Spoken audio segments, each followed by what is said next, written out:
Hello again, everybody. It's John. Thanks for coming to our next training module. And today we're going to talk about investment grade life insurance, but more specifically, what's known as indexed universal life insurance. It's a product that's sold a lot out in the marketplace, and unfortunately, most people don't understand how it works. And even a lot of the people that offer it for sale don't truly understand how it works. So I want to give you an in-depth explanation of how it works, and it's very important if you're considering buying one of these, or if you already have one. It's important that you understand truly how it works and what your other options might be. All right, so at the top of my board here, you'll see IUL, stands for Indexed Universal Life, and I've broken it down into two parts. All right, left side of the board talks about crediting. This is how your money grows, how it earns interest, right, and the different ways that can happen. And the right side of the board, which is almost totally ignored out of the marketplace, is the actual life insurance portion of the product. How does that work? Because life insurance can be structured all kinds of different ways. Indexed universal life is structured one particular way, and you need to understand it because it's critical to how it performs over time. And then what we're going to do is I'm going to show you some real life numbers from an illustration that was just sent to me from a potential client who was considering an indexed universal life policy. And I'm going to show you exactly what that does in real life and how you can look in your indexed universal policy illustrations and find out exactly what the cost of insurance is and what that does over time. It's very critical you understand that. So first of all, let's talk about crediting. This is going to be the part that if you have any exposure to indexed universal life, you will have been shown something like this before. Now, every product is different, every carrier is different, there's all kinds of little different niches, but overall, this is going to be a really good explanation of basically how your money will be credited, okay? So, there's such a thing as a floor. In other words, your money can't go below a certain level. Now, in this example, the floor is going to be 0%. In other words, you can't lose any money in the marketplace. If the indexes go down, you can't lose any money. So you have principal protection based on market losses. You can also might see a floor of 1% or 2%, which means you have a 1% or a 2% guarantee that your money is going to be credited at least that amount every year. But for this example, 0% floor, so you can't lose any money. Number two is a cap. So you're going to track typically an index, and we're just going to talk today about the S&P 500, all kinds of different indexes you can track inside of these products. So what the cap is there's a cap on how much you could possibly be credited in 1 year. So let's just say the S&P 500 goes crazy and does 20% in a year. If your cap is 9%, that's the most you can be credited is 9%. So it goes something like this. Hey, you can't lose any money, and you might make as much as 9%. All of that's tax-free because it's in a life insurance policy. Doesn't sound bad. But you also have to be aware sometimes there's another thing called the spread. Now the spread is how much of the index that the insurance company doesn't have to pay out. In this case, I gave you an example of 2% to keep the math simple. Generally, it won't be as high as 2%, but let's just keep the math easy. So S&P 500 does 20%. Your account gets credited at cap, which is 9%, but they're going to hold back 2%, which is the spread. So your true cap is a net of 7% on this particular product. So net of 7%, can't lose any money. Not all bad. Now, when interest rates are higher, it all depends when you're watching this video. When interest rates are higher, then obviously all of these change. Maybe the cap might be 11 or 12. Maybe the spread is only 0.5%. Maybe it's a zero spread. Maybe you get to keep all of it, which is 100% participation rate. So it all depends on the actual product. In this example, this is what we're using. Okay? We're also using the S&P 500 as the index, as we talked about. And let's give a quick example. If you had $100,000 of cash value in this indexed universal life policy, what it would look like. All right, so the first year, let's say your cash value goes up 12%. All right? No, I'm sorry, not the cash value. The index goes up 12%. Forgive me. So the index goes up 12%. So the S&P does 12%. You're capped out at 9 minus the 2, right? Minus the 2%. So you're credited 7% minus policy and mortality charges. Okay? So 7% of 100,000 we know is $7,000. Let's keep the math easy. So you've got $107,000 in your cash value minus mortality and policy charges, which we're going to cover much more on the life insurance side. Okay? Now the next year, S&P 500 goes down 10%. Remember, you have a floor of 0, so you can't lose any money in the market, but they are still going to take out your mortality charges and your policy charges. Those come out all the time, regardless of what the underlying market may or may not do. Okay? So, that particular year, let's just say there's $2,000 of mortality charges and policy charges. So you went from $107,000, now you've got $105,000 in this particular example after 2 years. Is that good or bad? Not really what the video is about. It's just showing you exactly how these things work. Now, any growth that did happen, because it's under the umbrella of a life insurance policy, should be tax-free to you. Always consult with your tax professionals. You got access to the cash value most of the time through policy loans or withdrawals, so that's a big selling point. And you have principal protection. So if the index goes down 30%, you don't lose any money in the market, but you still have to pay the mortality charges. So in a nutshell, that's how the crediting works in an indexed universal life policy. Nothing wrong with it at all, okay? But unfortunately, this is the only part that's really ever taught to clients. It's the only part that's really ever talked about. We need to understand those mortality charges, okay? And those are based on your current age. So the example I'm going to show you in a minute is a 47-year-old man. Well, at 47 years old, cost of insurance isn't very strong, isn't very heavy, right? But as you get to be 57 and 67 and 73, those cost and mortality charges are going to escalate dramatically, right? They're going to skyrocket, okay? And I'm going to show you how you can figure that out with an indexed universal life policy illustration, right?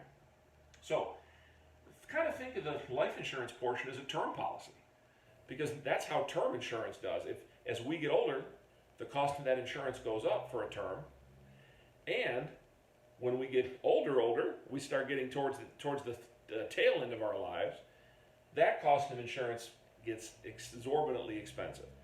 That's how it works with the universal life or indexed universal life policy as well. All right?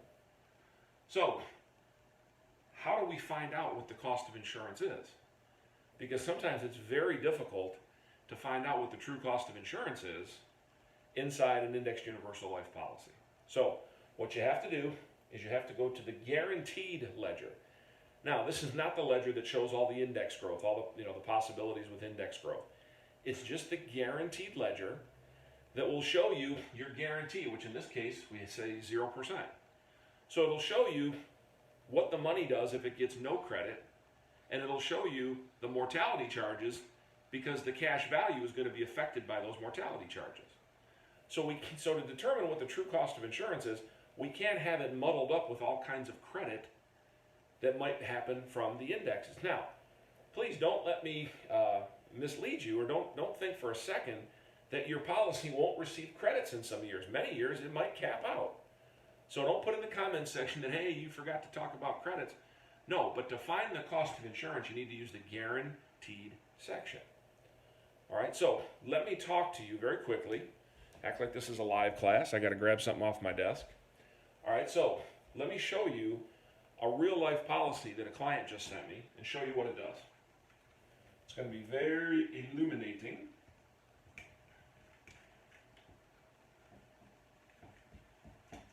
All right, just enough space to work. All right, so we have where's my marker? Here's my marker. We have 47-year-old man.